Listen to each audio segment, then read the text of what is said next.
The clever tortoise and the talking mountain gather close, my dear ones. Pull your blankets up to your chin and let your eyes grow soft. For tonight, I will tell you a story of a tortoise who is small and slow, but whose wisdom shone brighter than gold. And it all began with a mountain that could talk. Long ago, in a land where the rivers glittered like silver threads and the forests hummed with birdsong, lived a tortoise named Koro.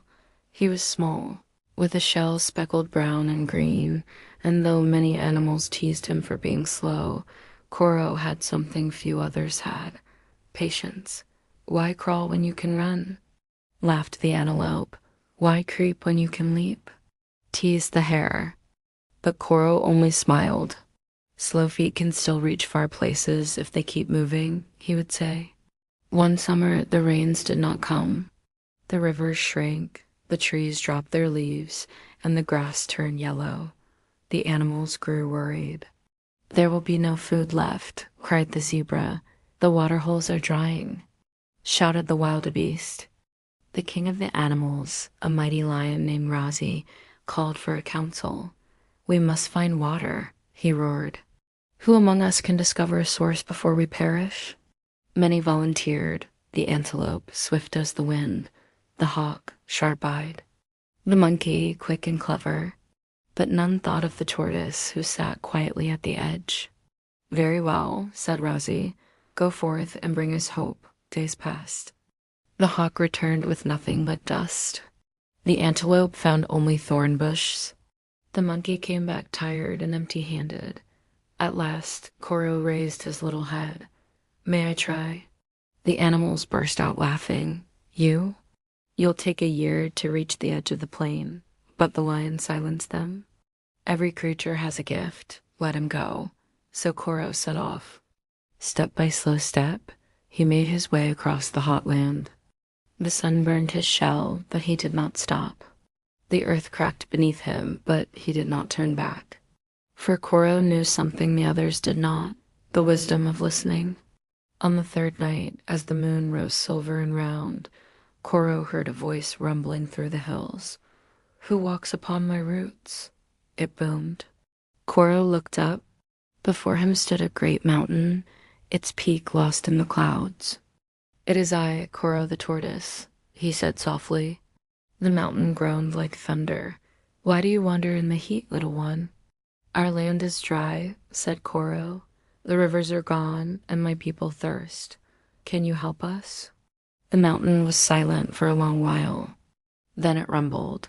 Many come seeking riches, gold, or glory, but you ask for water, not for yourself, but for all. For that I shall guide you. At the mountain's feet, a small stream trickled from a crack in the stone. Follow the stream, it said. It will lead to a hidden lake. Koro bowed.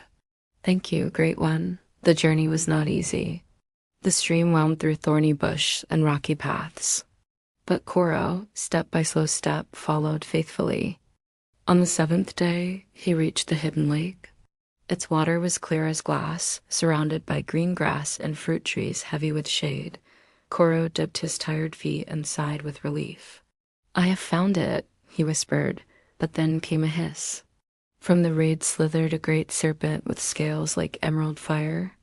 Its eyes glowed red. This lake is mine, it snarled. None may drink without my permission.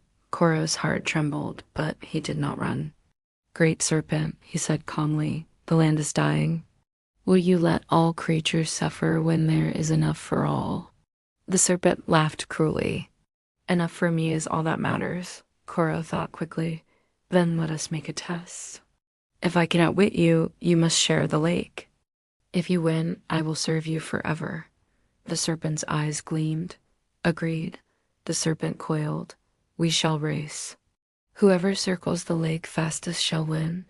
The animals would have despaired, for Koro was the slowest of all, but Koro only smiled. Very well, he said. The serpent slithered like lightning, his scales flashing green, and in moments he had circled the lake. Done, he hissed. Koro nodded. Now it is my turn. But you must promise not to look until I finish. The serpent, prideful, agreed. He closed his eyes. Koro, instead of circling, crept quietly into his shell and waited. Hours passed. The serpent grew restless.